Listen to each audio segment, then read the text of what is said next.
Chief Executive Officer Nvidia, Jensen Huang, menyatakan bahwa China tidak tertinggal dalam pengembangan kecerdasan buatan. Bahkan, Huang menyebut Huawei sebagai salah satu perusahaan teknologi paling tangguh di dunia. Dalam konferensi teknologi di Washington DC, Rabu waktu setempat, Huang mengatakan bahwa selisih antara China dan Amerika Serikat dalam AI. Huawei sendiri, meski masuk daftar hitam perdagangan AS, tengah mengembangkan chip AI buatan sendiri untuk pasar domestik China. Huang menilai Huawei telah membuat kemajuan luar biasa dalam beberapa tahun terakhir. Pernyataan Huang datang di tengah meningkatnya ketegangan perdagangan antara AS dan China. Pemerintahan Trump baru-baru ini membatasi ekspor chip AI Nvidia H20 ke China tanpa lisensi khusus, membuat Nvidia harus menelan potensi kerugian hingga 5,5 miliar dolar AS. Sebagai produsen chip GPU terbesar di dunia, Nvidia memainkan peran kunci dalam kemajuan teknologi AI. Namun, kini mereka menghadapi tantangan berat mulai dari tarif hingga regulasi yang membatasi ekspor ke luar negeri. Nvidia telah memperingatkan bahwa pembatasan ekspor chip bisa mengancam posisi dominan teknologi Amerika Serikat di kancah global. Tahun lalu, Huang juga menyebut bahwa Uni Eropa tertinggal dari AS dan China dalam hal investasi AI. Ia menyerukan percepatan, sembari menegaskan bahwa data kini telah menjadi sumber daya nasional yang sangat krusial.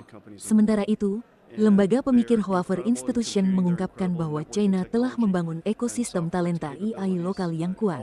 Studi terhadap perusahaan riset seperti DeepSeek menunjukkan bahwa mayoritas peneliti mereka dididik dan dilatih di China, lalu kembali setelah berpengalaman di AS, memperkuat ekosistem AI nasional.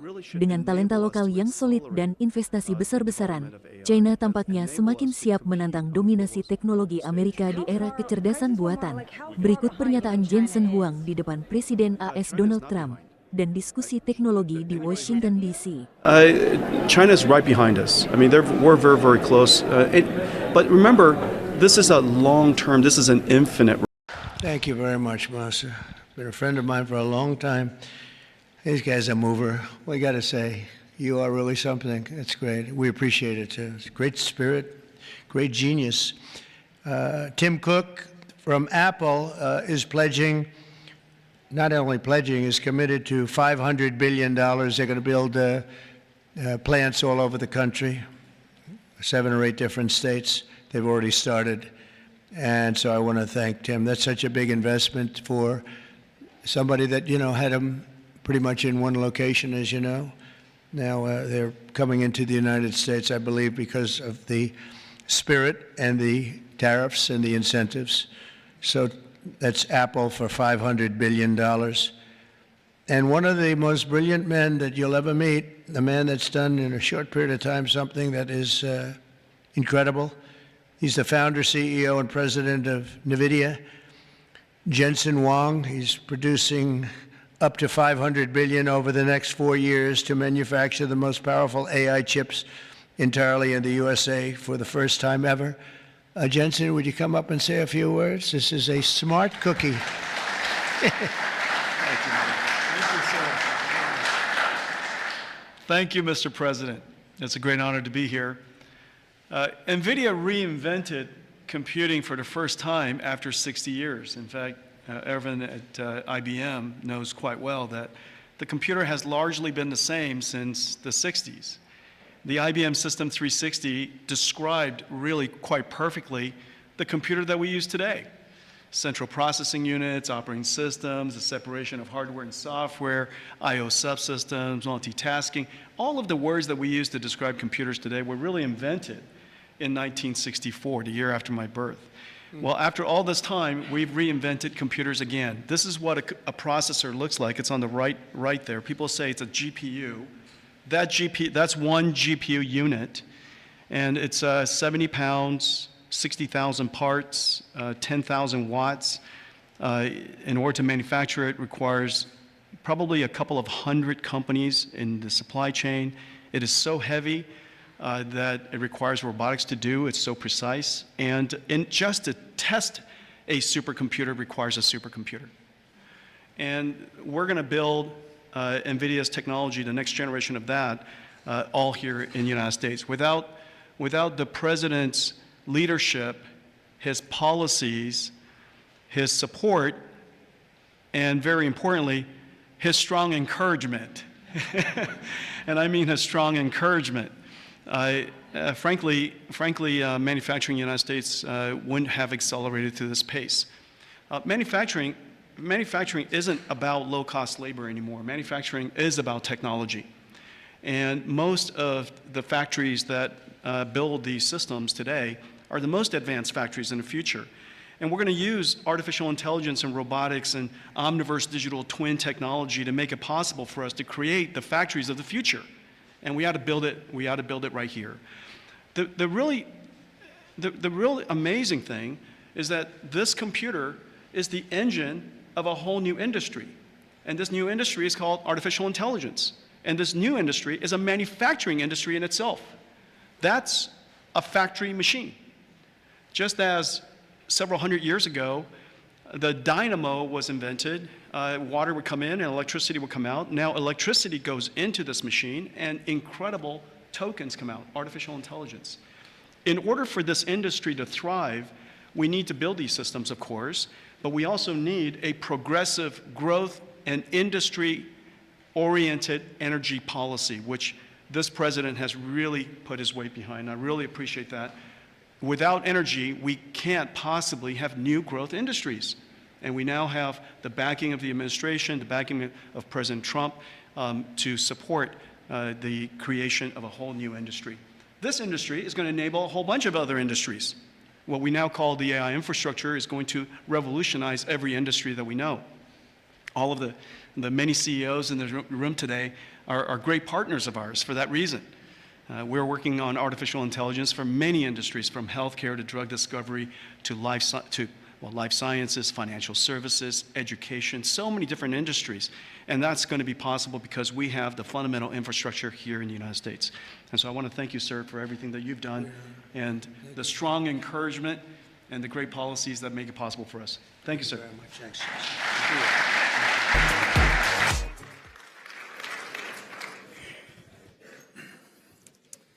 Jensen, welcome to the Hill and Valley Forum. It's great to have you. Thank you very much. It's very nice to be here. You've positioned AI as a new industrial revolution with AI factories at the center of it. Can you explain to us what is an AI factory and why is it important to understand in the 21st century economy? AI. Well, we've been talking a lot about AI over the last several years. It's multifaceted, and I think it's helpful to look at it in this lens. First, of course, AI is a new technology. It's a new technology in the sense that it's built differently than software of the past, and this new software can do things that software of the past could not do. And so it's incredible technology. All the things it can do, all the things that we have to do to keep it safe, all the amazing things that it's going to enable, fantastic. So there's the technology layer.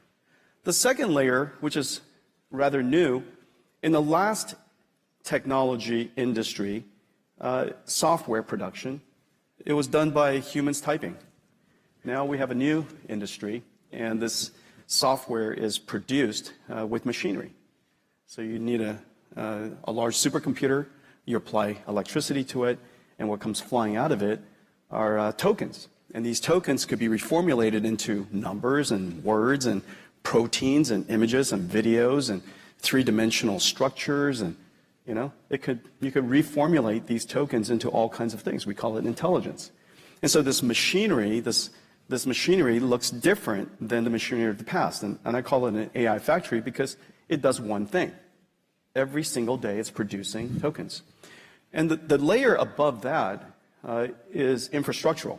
And this is the reason why we now internalize that AI is likely going to be quite an extraordinary industrial revolution, in the sense that this new technology is going to enable a new industry that I just mentioned, AI factories, the production of intelligence, but it's going to go back and revolutionize and transform every other industry. And so all of these tokens are going to go into healthcare and education. One of my favorites is education. I use it every day for education. Financial services, engineering. We use AI every day for software programming and supply chain management. It's about to go into manufacturing and so on and so forth. And so when you think about it from these three layers, it's very clear this is as transformative, as impactful as electricity was before, and it's going to revolutionize every industry. So it's an industrial revolution. So do you think it's a paradigm shift in modern computing, and that every factory that's building physical things in the real world will also be accompanied by an AI factory? Yeah, perfect. Absolutely. Every company that makes things today, so long as they move, you know, so let's say you make lawnmowers, and it could be Caterpillar, and or they build, you know, construction machinery. Today it's largely manually manipulated. In the future, it'll be autonomous or highly autonomous or semi-autonomous or assisted. And when it becomes autonomous, then it'll be software defined. And so you're going to have to produce those tokens, those software that feeds that tractor. And so in the future, every company that builds things will have a factory that builds the things that they sell, and then they'll have another factory that builds and produces the AI that runs on that thing that they sell. And so it's very clear when you look at car companies. You know, today's car companies largely make cars, but it's very clear that in 10 years' time, every car company will also produce the tokens that runs in those cars. You've talked a little bit about physical AI, the concept of physical AI over the last year. For policymakers who are thinking about the future of American policy, can you explain to us a little bit what physical AI is and how we should be thinking about it? Take a step back. AI really came to consciousness, modern AI really came into consciousness about 12, 14 years ago when AlexNet came out and computer vision saw its big giant breakthrough. And that was, I guess, 2012. Around that time, when you take a step back, what is computer vision? In its largest context, is perception. You know, perceiving the world, whatever modality of information. It could be, of course, images. It could be sounds. It could be vibration. It could be temperature.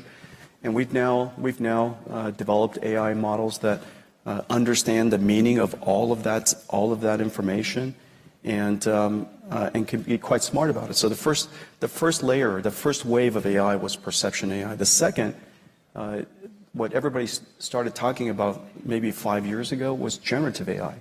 And generative AI is where the AI model has learned how to understand the meaning of the information, but translate it. So, for example, you could understand English and translate it to French. You could understand English and translate it to images. And so you could prompt it to generate images. So generative AI is essentially a universal translator, if you will. A universal translator that understands the language of humans. Language. And so that's the next wave. The wave that we're in now is where you now have AIs that can understand, it can generate, but as you know, intelligence requires us to solve problems and recognize conditions that we've never seen before. And the way we do that is we use reasoning. We apply rules and laws and principles that we've learned in the past, and we break the problem down step by step by step. And even though we've never solved this problem before, through reasoning, we can solve it. Okay, and so one of the unique capabilities of intelligence. And so we're now in this age called reasoning AI, and reasoning AIs allow you to produce a form of digital robots. We call them agentic AI, agents. It has agency. And so AI that can understand the task that's been given, it can go off and learn and read, use tools like calculators and web browsers and spreadsheets, and then come back and does something for you. And it could be something related to supply chain, so it accesses SAP. It could be something related to HR, access Workday. And so these agentic AIs are essentially robots, but they're digital workforce robots. And so in the future, we're going to be the generation of CEOs that are going to manage biological workforce as well as digital workforce, and HR department for the biological workforce, and our IT department are going to become the HR of agentic AI, right? And so we have this. This is kind of the phase we're in today. Well, the next wave, and this is where the largest industries of the world are going to benefit. The next wave requires us to understand things like the laws of physics, friction, inertia, cause and effect, the fact that I tip that thing over, it's going to fall. When I set the bottle down, it's not going to go through the table. And so all of these common sense physical reasoning abilities that children have, that our pets have, most AIs don't have. I roll a ball over the kitchen counter, and it goes up over the top, and it disappears. Well, the AI thinks it's disappeared, but your dog knows it's on the other side. It understands this concept called object permanence, and it didn't go into another metaverse, and so it runs around the table and gets it. And a robot needs to learn that if you want to go from this side of the table to that side of the table, you can't go through the table. You're going to have to reason about how to go around the table. And so all of these type of physical reasoning things is what's called physical AI. And when you take that physical AI and then you put it into a physical object called a robot, you get robotics. And this is really, really important for us now because we're building plants and factories all over the United States. And we'd like to build it in a way that takes advantage of the latest technologies. And so hopefully, in the next 10 years, as we build out this new generation of plants and factories, they're highly robotic and they're helping us deal with the severe labor shortage that we have all over the world. So many people have talked about this concept about the fact that we're in an AI race globally. What do you think the U.S. government needs to do to win that AI race, to have the very best AI technology? First, in order to have a race, to do well in a race, you have to understand the race. And you have to understand the resources that you're working with, the assets that you have, the assets you don't have, your advantages and your disadvantages. And some of the things to realize is that AI is fundamentally at this core level, and going back to the three levels that we're talking about, at each level, we have to make sure that we understand the game. And this game isn't, there's no 60-minute clock on this thing. This is an infinite game. And so most people aren't very good at playing infinite games. Nvidia is now 33 years old. We've been through 3 computer revolutions, from the PC revolution to the internet to mobile, and now we're in AI. And so you have to, in order to thrive across all of these different changes in the environment, you have to understand how to play games. And so the things that I just described, understanding the game, understanding the assets you have, really important. At the first layer, at the technology layer, the most important thing to understand is the intellectual capital. And remember, 50% of the world's AI researchers are Chinese. First, just take a step back and recognize that. That important factor has to play into how we think about the game. The next is AI factories. In order to do well there, you need to have energy. Because fundamentally, we transform electricity into digital tokens. Just as the last industrial revolution transformed atoms through energy into, steel things and physical things that we know, cars and things like that, buildings and things like that. And the generation before that, we gave it water into a machine called the dynamo, and what came out was electricity. And so now we have electricity go in and tokens come out. So the next layer requires energy. The layer above that is just happening now. And it's really, really important that we understand that ultimately the winners of the last industrial revolution wasn't the country that invented it. It was the country that applied it. And the United States applied steel, applied energy faster than any country. Everybody else was worried about things like labor and horses being replaced by cars and those kind of matters. But the United States we just took it and ran with it. And so the infrastructural layer above that is about the application of the technology. It's about not being afraid of it, wanting to engage it, reskilling our workforce so that we're able to apply it, encouraging people to adopt it. And so when you look at when you look at AI through the lens that I just described, the framework that I just described, each one of the layers has its own, if you will, challenges and opportunities, and the game's a little different in each one. On the workforce point, the press has been so focused on weaving the narrative that AI could potentially lead to the mass displacement of labor and mass unemployment.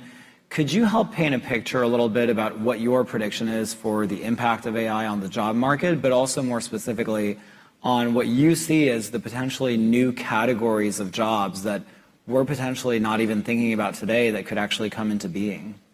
Some jobs, new jobs will be created. Some jobs will be lost. Every job will be changed. Okay, so let's just break it down.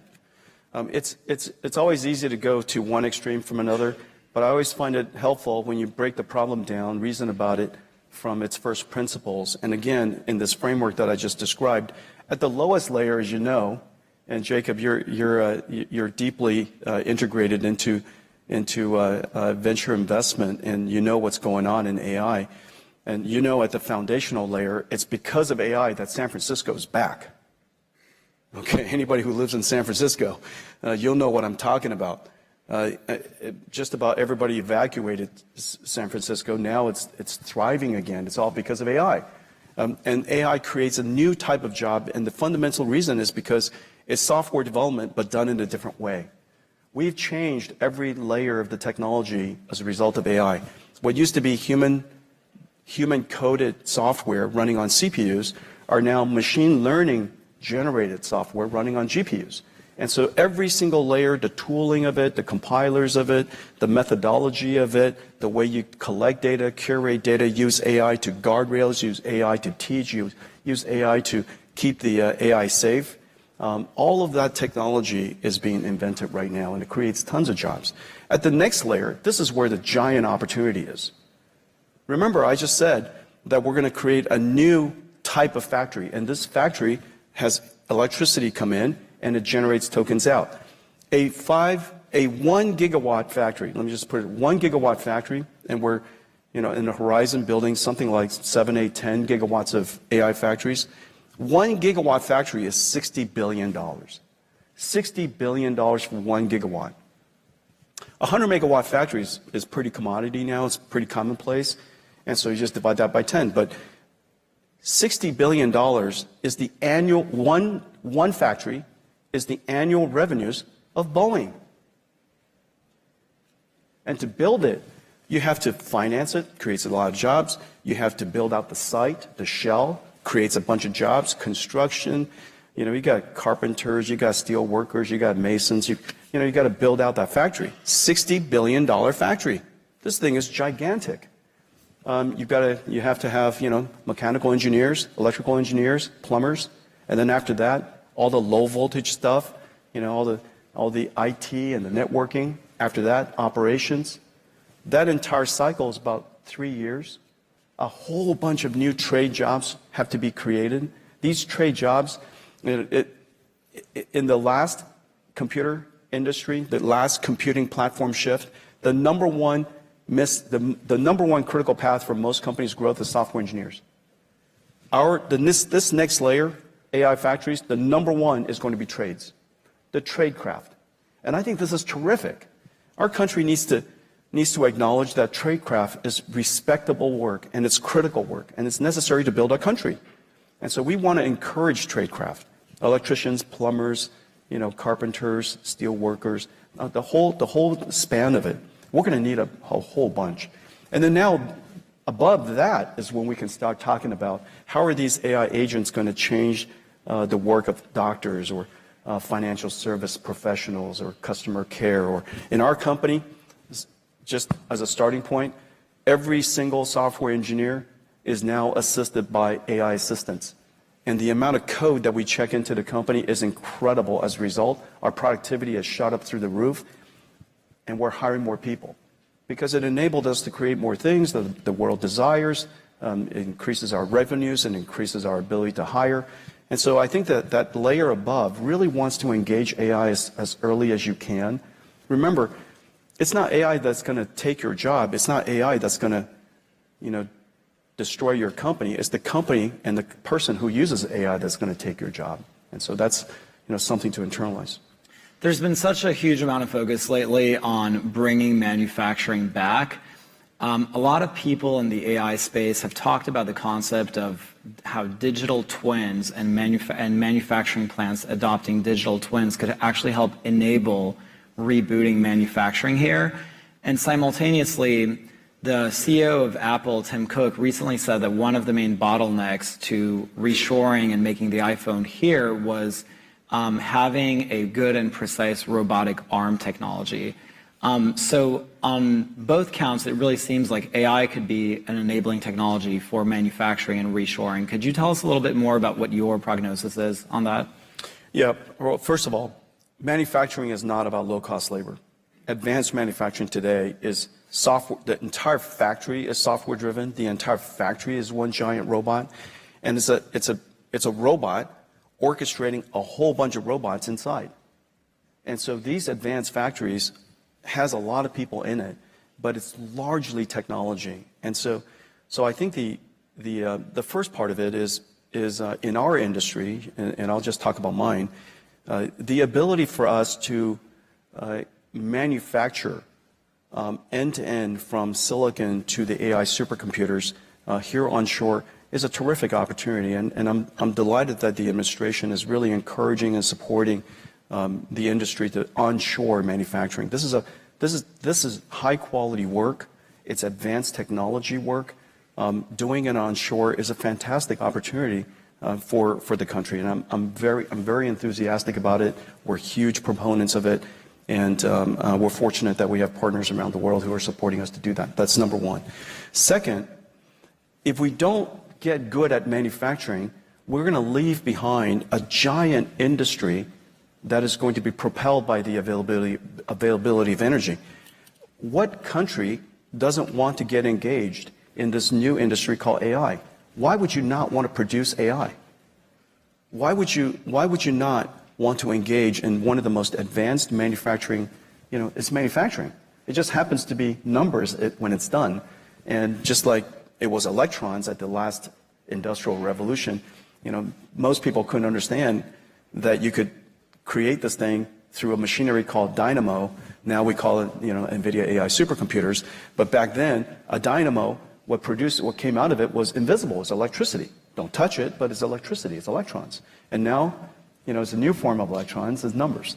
And so, of course, we want to engage in this new industry. And in order to do that, we have to have manufacturing onshore. Now, the thing that is absolutely the case, because manufacturing is so technology intensive, we should do it in a digital twin first. We should do it in virtual reality first.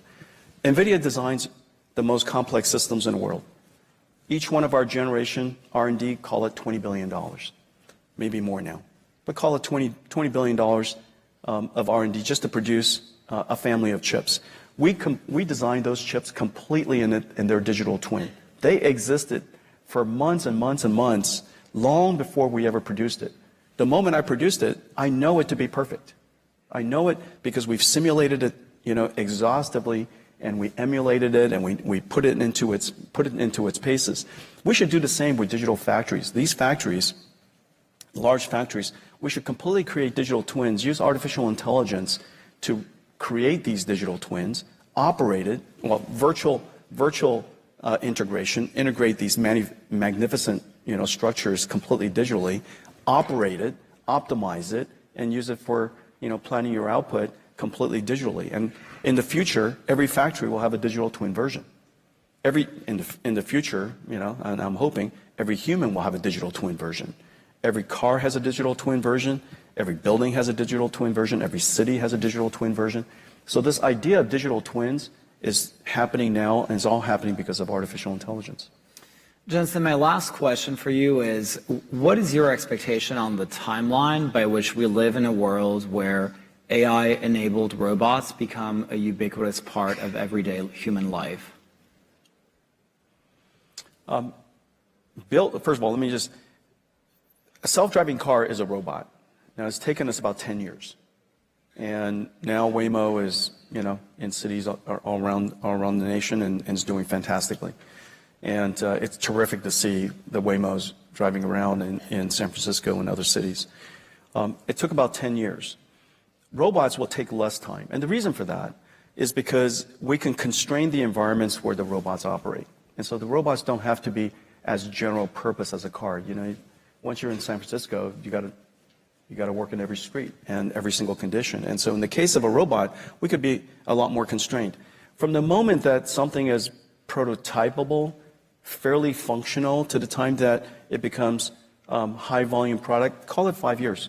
And so we have quite high functioning robots today. And so in some 5 years time, we're going to see, you know, robots get pumped out of these factories. And every car company who makes cars today will be very good at building robots. They just have to get good at the software part of it, the AI part of it, but that technology is really, you know, fairly available. Jensen, thank you so much for joining us. Yeah, thank you, everybody. Everyone.